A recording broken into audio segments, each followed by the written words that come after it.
ঘুম থেকে উঠে সারাটা দিন প্রায় একাই থাকতে হয় আমাকে, ছেলে আর আমি। যখনই শুনেছি মা আসবে, টিকিট কনফার্ম হয়ে গেছে, তখন থেকেই কিন্তু খুব আনন্দ হচ্ছিল।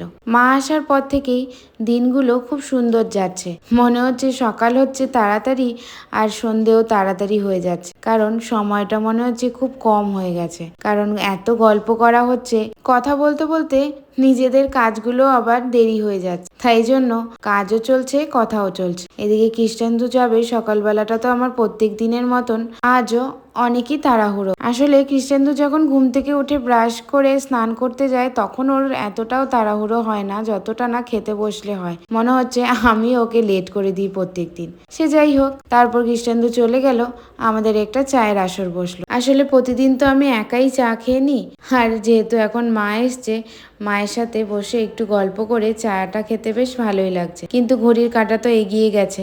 একটা দিকে ভালো কি ওমের স্কুল তখনও শুরু হয়নি, বলে তাই আমি একটু বেঁচে গেলাম।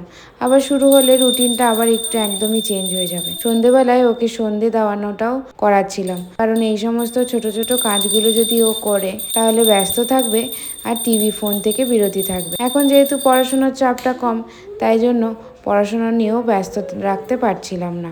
তারপর সন্ধে দিয়ে ছেলের জন্য কিছু খাবার করলাম, তারপর নিজেরা একটু চা খেয়ে নিলাম। তাহলে চা খেতে খেতে আজকের ভিডিওটি এখানেই শেষ করছি। দেখা হচ্ছে পরের ভিডিও। টাটা।